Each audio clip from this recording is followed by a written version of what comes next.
قریب قریب آ جائے، پیچھے والی ساتھ قریب آ جائے بس۔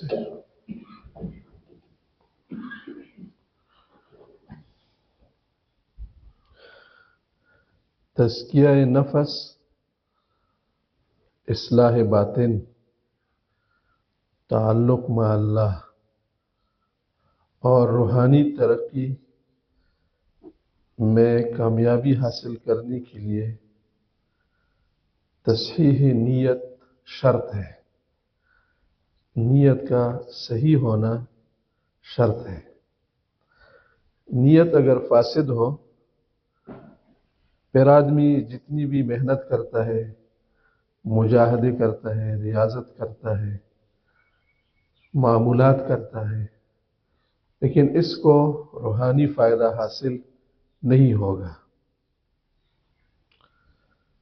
من کان یرید حرث الآخرۃ نزد لہ فی حرثہ، جو لوگ آخرت کی فصل کا ارادہ رکھتے ہیں کہ مجھے دینی کاموں میں آخرت کا فائدہ ملے گا، اللہ رب العالمین فرماتے ہیں ہم ان کی اس محنت میں اور اس کے بدلے میں اضافہ کرتے ہیں۔ ایک کے بدلے 10 دیتے ہیں، 10 سے بڑھ کر 700 بن جاتے ہیں۔ اس سے بھی آگے جتنا آدمی کی نیت خالص ہو، اس میں دنیا کی کوئی آمیزش نہ ہو، اتنا زیادہ اللہ آخرت میں ان کو بڑھا دیتے ہیں۔ وَمَنْ كَانَ يُرِيدُ حَرْثَ الدُّنْيَا نُؤْتِهِ مِنْهَا وَمَا لَهُ فِي الْآخِرَةِ مِنْ نَصِيبٍ، اور جو دنیا کا ارادہ رکھتا ہے، دنیا میں تو ہم ان کو دیں گے لیکن آخرت میں ان کا کوئی حصہ نہیں ہوگا۔ صحیح نیت کا مطلب یہ ہے کہ آدمی دین کا جو کام کرتا ہے، جو معمولات، جو ذکر و اذکار اور عبادات کرتے ہیں، ان میں اس کا نیت یہ ہو کہ اس پر مجھے آخرت میں ثواب ملے، میرا رب راضی ہو جائے، میری ایمانی ترقی حاصل ہو، مجھے نفس کا تزکیہ حاصل ہو جائے، یہ صحیح نیت ہے۔ فاسد نیت یہ ہے کہ آدمی دین کا کام اس لیے کرتا ہے کہ مجھے شہرت مل جائے، میں بڑا پیر بن جاؤں، پھر لوگ میرا عزت کریں گے اور میرا بڑا نام ہو جائے۔ یہ ساری دنیا کی نیت ہے اور یہ بڑا خراب نیت ہے۔ فاسد نیت پہاڑ جیسے عمل کو بھی خاک بنا دیتا ہے۔ اللہ کے نزدیک اس عمل کی کوئی حیثیت نہیں ہے جو دنیا کے لیے کیا جائے۔ رسول اللہ صلی اللہ علیہ وسلم کا ارشاد مبارک ہے کہ قیامت کے دن آخرت میں 3 لوگوں کے ساتھ جہنم کو بھڑکایا جائے گا۔ ان میں پہلا آدمی عالم دین ہوگا، جس نے اپنی پوری زندگی علم کے لیے وقف کی ہے، پڑھتا ہے، پھر جب خود سیکھ لیتا ہے تو دوسروں کو پڑھاتا ہے، محنت کرتا ہے۔ طالب العلم کی زندگی بہت مشکلات میں گزرتی ہے، صبح شام وہ اپنی طبیعت کے خلاف کرتا ہے، کھانا ان کو اپنے طبیعت کے موافق نہیں ملتا، 24 گھنٹے وہ استاد کی نگرانی میں ہوتا ہے، پابندی کے ساتھ وقت گزارتا ہے۔ جب اللہ رب العالمین عالم دین سے قیامت کے دن پوچھے گا کہ تم نے میری رضا کے لیے کیا کیا ہے، وہ اپنی کارگزاری سنائے گا۔ اے اللہ، میں نے علم حاصل کیا، مثلا آج کل کے زمانے میں 10-12 سال تو علم کے لیے درکار ہوتے ہیں، اور پھر اس کے بعد میں نے طلباء کو پڑھانا شروع کیا۔ کتنے لوگ ہیں جو اپنی زندگی کا نصف سے زیادہ حصہ پڑھانے میں خرچ کرتے ہیں، 50 سال درس کرتے ہیں، 40-30 سال تک درس کرتے ہیں۔ اللہ رب العالمین کی طرف سے جواب ملے گا، کذبتا، تم نے جھوٹ بولا۔ جھوٹ کا مطلب یعنی خلاف واقعہ بات تم نے کیا۔ اب جھوٹ اس میں نہیں ہے کہ اس نے پڑھا نہیں ہے یا پڑھایا نہیں ہے، سند اس کے ہاتھ میں ہوگا، ٹھیک ٹھاک اس نے مدرسے میں پڑھا بھی ہوگا اور درس بھی دیا ہوگا. جھوٹ اس میں ہے کہ آپ نے خدا کے لیے نہیں کیا تھا. اللہ کا سوال تو یہ ہوتا ہے کہ میرے لیے تم نے کیا ہے. یہ سب تو آپ نے میرے لیے نہیں کیا تھا، یہ تو آپ نے اپنے لیے کیا تھا. فرشتوں کو حکم ہوگا اور چہرے کے بل اس کو جہنم میں گرا دیا جائے گا. علم کے ہوتی ہوئی جہنم کی آگ اس سے کیا ہوگا؟ بڑکایا جائے گا، جہنم کا ایندھن ہوگا. دوسرے نمبر پر آدمی شہید ہوگا. شہید کا کتنا بڑا درجہ ہے. حدیث مبارکہ میں ہے کہ شہید کا خون زمین پر گرتا نہیں ہے کہ اس کے تمام گناہ معاف ہو جاتے ہیں. لیکن جب شہید سے اللہ تعالیٰ پوچھے گا کہ تم نے میری رضا کے لیے دنیا میں کیا کیا، شہید بھی اپنی کارگزاری سنائے گا. جہاد بھی کوئی آسان کام تو نہیں ہے. شہادت تو جہاد میں ملتا ہے. پہاڑوں میں رات گزارنا پڑتا ہے، بھوکا پیاسا ہوتا ہے، ہر وقت خطرے میں ہوتا ہے، جان بھی لگاتا ہے، مال بھی لگاتا ہے، اپنے رشتہ داریوں کو بھی قربان کیا ہے، بچوں سے دور ہے، بیوی سے دور ہے، اور بالآخر وہ دشمن کے ہاتھوں قتل بھی ہو جاتا ہے. اپنے جان کی بازی لگا کر قربانی دیتا ہے. اللہ رب العالمین کی طرف سے شہید کو بھی جواب ملے گا کذبتا، تو نے بھی جھوٹ بولا. جھوٹ اس لیے بولا، شہادت آپ کو ہوئی تھی، آپ میدان جنگ میں قتل ہو گئے ہیں، لیکن یہ آپ نے میرے لیے نہیں کیا تھا. ہوتے ہیں بعض لوگ جہاد کس لیے لڑتے ہیں؟ تاکہ ان کو دنیا کا کچھ مل جائے، لوگ یہ کہیں کہ بہت بڑا کمانڈر ہے، بہادر ہے، شیر ہے. انسان تو عجیب چیز ہے، چھوٹی چھوٹی چیزوں کی پیچھے کیا ہو جاتا ہے؟ پڑ جاتا ہے. چھوٹی چھوٹی چیزوں پر عاشق ہو جاتا ہے، اپنی شہرت کے لیے اپنی آخرت کو تباہ کرتا ہے. بے وقوف ہے، احمق ہے بیچارہ، سمجھتا نہیں ہے. کبھی پیسوں کے پیچھے پڑ جاتا ہے، آخرت کو تباہ کرتا ہے. کبھی حسن کے پیچھے پڑ جاتا ہے، کبھی شہرت کے پیچھے پڑ جاتا ہے، کبھی عہدہ کے پیچھے پڑ جاتا ہے. تو مجاہدین بھی اگر جہاد خدا کے لیے نہیں لڑتے وہ جنت میں نہیں جائیں گے. جہاد انہوں نے کیا ہوگا لیکن جہنم میں جائیں گے. اور تیسرے نمبر پر سخی ہوگا، جو اللہ کے راستے میں مال لگاتا ہے، مسجد بناتا ہے، مدرسہ بناتا ہے، فقیروں کو دیتا ہے، ہسپتال بناتا ہے، ہر جگہ اپنے پیسے کو لگاتا ہے، لیکن اللہ کے لیے نہیں لگاتا. تو اس کا انجام بھی یہی ہوگا کہ اوندھی منہ جہنم میں ڈالا جائے گا.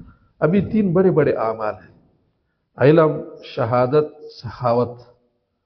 پھر بھی یہ اعمال انسان کے اللہ کی نیز حیثیت نہیں رکھتے. وجہ کیا ہے؟ صرف دل کی نیت خراب ہے. فاسد نیت کے ساتھ اللہ کسی بھی عمل کو نہیں قبول کرتا. پوری عمر آدمی خرچ کرے، تہجد کی نماز پڑھے، دل کو روزہ رکھے.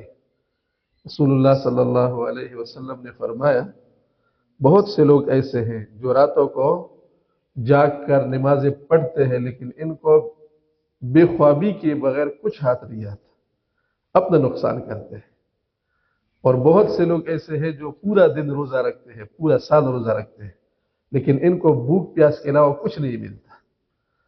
وہ روزہ اس لیے رکھتے ہیں کہ لوگ مجھے بہت بزرگ سمجھے کہ یہ تو ہر روز روزہ رکھتا ہے، کتنا بزرگ ہے، کتنا نیک ہے، لوگ میری عزت کریں گے.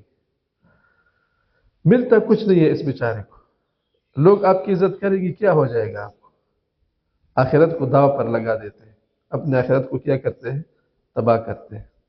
حکیم الامت اشرف علی تھانوی رحمہ اللہ فرماتے ہیں جس کام میں اللہ کی رضا مقصود نہ ہو اس میں اپنے آپ کو مت تکاؤ، اپنی زندگی کو ضائع مت کرو. جو بھی کام آپ اللہ کے علاوہ کریں گے آپ کو اس کا کوئی فائدہ نہیں ملے گا. بس شیطان کا وسوسہ ہے. لوگ آپ کو کیا کریں گے؟ مشہور کریں گے. مشہور ہو جائے گی تو کیا ہو جائے گا؟ لوگوں کی شہرت سے کیا ملتا ہے؟ خدا اگر ناراض ہے پوری دنیا آپ کی کیا کرے؟ نغمے گن گائے، کیا حاصل ہو جاتا ہے انسان؟ انسان کی تو سکون اللہ کے ہاتھ میں ہے. انسان کا تو دنیا کی اچھی زندگی، حیات طیبہ اللہ کے ہاتھ میں ہے. شہرت سے تو یہ چیزیں حاصل نہیں ہوتی. آدمی ذہنی طور پر بے قرار ہوتا ہے، روحانی طور پر برباد ہوتا ہے، آخرت اس کا برباد ہو جاتا ہے. تو یہ چھوٹی چھوٹی چیزوں سے کیا کرتا ہے آدمی؟ تو پہلی بات یہ ہے کہ اصلاح کے معاملے میں آدمی نیت کو صحیح کرے. یہ نیت کا صحیح ہونا ضروری اس لیے ہے کہ اگر نیت صحیح نہ ہو، ایک تو اصلاح نہیں ہوتا، اس سے نفس کا تزکیہ نہیں ہوتا۔ یہ نفس بڑا مکار ہے، یہ کبھی کبھار انسان کو ورغلاتا ہے، چپ کی اندر سے اس کے دل میں ہوتا ہے دنیا، لیکن نفس اس کو کہتے نہیں، آپ کے اندر دنیا نہیں ہے، آپ بے فکر رہے۔ اس کی مثال چور بٹن کی ہے، چور بٹن۔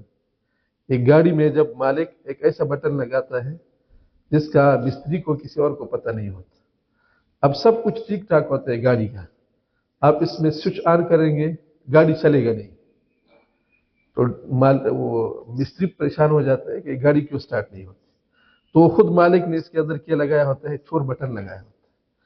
اسی طرح انسان کا نفس انسان کو کبھی کبھار چور بٹن لگاتا ہے، وہ بالکل آخر میں ہے، بہت چپکے سے اندر میں ہے۔ اس کا ایک تقاضا ہوتا ہے، داعیہ ہوتا ہے کہ خانقاہ میں جا کر جب چلا لگائیں گے اور خلیفہ مجاز بنیں گے، پھر آپ کے نام کے ساتھ فلان خلیفہ مجاز لکھا جائے گا۔ ایک چھوٹی سی چیز ہے، پورے عمل کو برباد کر دیتا ہے۔ کتنا بے وقوف ہے انسان! آپ کے نام کے ساتھ اگر خلیفہ مجاز نہ لکھا جائے تو کیا نقصان ہوگا؟ اگر لکھا جائے تو کیا وہ آسمان گر جائے گا؟ خلیفہ مجاز لکھنے سے کیا وہ آپ کا ہو جائے گا؟ آدمی کامیاب تو تب ہے جب اللہ کی کاتبی کیا ہو، صاف ہو۔ حضرت مفتی صاحب رحمۃ اللہ علیہ فرماتے تھے کہ آج کل لوگ یہ مغربی دنیا کے بلیک لسٹ سے ڈرتے ہیں، حکومتوں کے بلیک لسٹ سے۔ بعض لوگ ہوتے ہیں جو حکومت کا کیا کرتے ہیں، بات نہیں مانتے، تو پھر حکومت اس کو بلیک لسٹ میں ڈال دیتے ہیں، یعنی اس کی کوئی وہ اعتبار نہیں ہے۔ تو دنیا کی بلیک لسٹ سے آدمی کیوں ڈرتا ہے؟ ڈرنا تو خدا کی بلیک لسٹ سے چاہیے۔ اگر خدا کے کاتب میں آپ کیا ہو گئے، بلیک لسٹ، کہ یہ آدمی نماز بھی پڑھتا ہے اپنے لیے، روزہ بھی اپنے لیے پڑھتا ہے، جہاد بھی اپنے لیے لڑتا ہے، اس کو بلیک لسٹ میں درج کر دیں، یہ بڑا خسارہ ہے۔ سب سے زیادہ نقصان والا آدمی وہ ہے جو خدا کی لسٹ میں کیا ہو جائے، بلیک لسٹ میں آ جائے۔ الذین ضل سعیہم فی الحیات الدنیا، اللہ رب العالمین فرماتے ہیں میں آپ کو سب سے زیادہ نقصان والے لوگ نہ بتاؤں؟ قل هل ننبئکم بالاخسرین اعمالا، سب سے زیادہ جو گھاٹے کا عمل کرتے ہیں وہ کون لوگ ہیں؟ الذین ضل سعیہم فی الحیات الدنیا وهم یحسبون انہم یحسنون صنعا، محنت تو سارا ان کا دنیا میں کیا ہو گیا، ضائع ہو گیا، کیونکہ کرتے دنیا کے لیے ہے، اور وہی سمجھتے ہیں کہ آپ اچھا کام کرتے ہیں۔ نفس ان کو کیا کرتا ہے، بہلاتا ہے کہ آپ بہت ٹھیک کام کرتے ہیں، حالانکہ اس کی بالکل بنیاد میں کیا ہوتا ہے، نفس پرستی ہوتی ہے، خواہش پرستی اس میں ہوتی ہے، اپنے نفس کی بات مانتا ہے، خدا کی بات نہیں مانتا۔ تو یہ پہلی سب سے پہلا کام، سب سے پہلی چیز وہ تصحیح نیت ہے۔ جس کام میں بھی نیت صحیح نہ ہو، اللہ کے نزدیک وہ کوئی حیثیت نہیں رکھتا۔ علم کتنا بڑا عمل ہے، ام الخیرات ہے۔ تمام نیکیاں، تمام اچھائیاں کہاں سے پیدا ہوتی ہیں؟ علم سے پیدا ہوتی ہے۔ لیکن علم میں اگر نیت خراب ہو جائے، رسول اللہ صلی اللہ علیہ وسلم کا فرمان ہے من طلب العلم لیجاری به العلماء او لیماری به السفہاء او لیصرف به وجوہ الناس الیہ فلیتبوأ مقعدہ من النار، جو علماء پر اپنی فوقیت حاصل کرنے کے لیے، لوگوں کو توجہ حاصل کرنے کے لیے علم حاصل کرتا ہے، وہ اپنے اس علم سے اور تما نہ رکھے، وہ ٹھیک ٹاک اپنا ٹھکانہ کہاں پر بنائے، جہنم میں بنائے، اس کے لیے جہنم میں ٹھکانہ تیار ہے۔ تو ایک کام یہ کرے، نیت کو صحیح کرے، خانقاہ میں یہ نیت نہ رکھے کہ میری معمولات پورا ہونے کے بعد اور میرا چلہ پورا ہونے کے بعد میں پیر بن جاؤں گا، یا ایسا ہو جائے گا، مجھے مال مل جائے گا، مجھے یہ چیز مل جائے گا۔ یہ خانقاہوں کا جو اصل مقصود ہے وہ تعلق مع اللہ ہے۔ خانقاہ میں اگر کسی کو اللہ کا تعلق نہیں ملتا، وہ پھر کہاں جا کر تعلق حاصل کرے؟ کہ یہ جگہ بنی اس لیے ہے، جیسے مدرسہ کس لیے بنا ہے؟ ظاہری علوم کے پڑھنے پڑھانے کے لیے۔ اب ایک طالب العلم مدرسے میں داخل ہو کر نہ قدوری پڑھتا ہے نہ کوئی اور کتاب پڑھتا، پھر اور کہاں پڑھے گا؟ مارکیٹ میں تو نہیں پڑھ سکتے نا، کہ دکان میں بیٹھ کر کوئی آپ کو کیا سبق پڑھائے۔ تو خانقاہوں کا کیا ہے؟ اصل مقصد تعلق مع اللہ ہے، اپنی باطن کی اصلاح ہے، اپنی روحانی ترقی ہے۔ یہاں پر نیت خراب ہو جائے تو انسان کا بہت بڑا نقصان ہوتا ہے۔ اپنی نیت کو بالکل صحیح رکھیں، صرف آپ کا غرض یہ ہو کہ میرا اللہ کے ساتھ تعلق بن جائے، میرے اپنے باطن کی اصلاح ہو جائے اور میرا روحانی ترقی ہو جائے، باقی ساری چیزیں آپ نظر انداز کریں۔ اس میں ایک فائدہ آپ کا یہ ہوگا کہ آپ کے لیے مجاہدات آسان ہو جائیں گے۔ جو آدمی غیر ضروری چیزوں کو اپنے اس میں لاتا ہے، سرگرمی میں داخل کرتا ہے، وہ بہت پریشان ہو جاتا ہے۔ مثلا ایک آدمی کا یہ خواہش ہے کہ خانقاہ میں میرا لوگوں کے ساتھ تعلق بن جائے، کوئی وزیر آ جائے میرا اس کے ساتھ دوستی بن جائے، کوئی کرنیل جرنیل آ جائے اس کے ساتھ میرا تعلق بن جائے، تو وہ بیچارہ ہر وقت ان چیزوں کے پیچھے پڑے گا، اپنے مقصد سے بھی رہ جائے گا، اور یہ بھی ہو جائے گا یا نہیں ہوگا اس کا بھی کوئی گارنٹی نہیں ہے کہ آپ کا کسی وزیر کے ساتھ کیا ہو جائے، دوستی بن جائے۔ بعض لوگ خانقاہ میں اس لیے آتے ہیں کہ یہاں پر ڈاکٹر اور حکیم آتے ہیں۔ حکیم تو جہاں چلے جاتے ہیں لوگوں کا ان کی کیا ہوتا ہے، گرد حلقہ لگ جاتا ہے۔ اور عجیب اتفاق ہے، سب کا بنیادی مشترکہ بیماری کیا ہوتی ہے؟ مردانہ قوت کا ہوتا ہے۔ حکیم کا بڑا عنوان بھی یہی ہوتا ہے۔ حکیم کا سب سے پہلا جو آغاز ہوتا ہے وہ یہاں سے شروع ہوتا ہے، جس کو کمزوری ہو میرے پاس آئے۔ ٹھیک ٹھاک لوگ ہوتے ہیں، بس حکیم کے پاس بیٹھ جاتے ہیں، مجھے طاقت کی دوائی دے، کیا کرتے ہیں؟ بس اتنا ہوتا ہے، انسان ہوتا ہے، انسان سیاحتی تو نہیں بنتا، بس اتنا ہوتا ہے۔ یہ شیطان آپ کو چکما دیتا ہے۔ ہر چیز کا اپنا ایک حد ہوتا ہے نا، انسان کی یہ چیزیں اتنی زیادہ اہم نہیں ہے کہ ان کے پیچھے آدمی پڑ جائے کہ بس سارا زور اس پر لگائے۔ جو آپ کو حاصل ہوتا ہے بس وہ اس پر قادر رہے، وہ ٹھیک ہے، مزید کی حاصل کرنے کی کوشش نہ کرے۔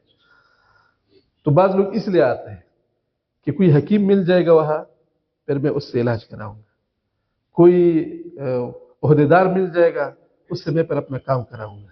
اب اس غرض کے لیے اگر آپ خانقاہ میں آ گئے تو اصلاح کیسے ہوگی؟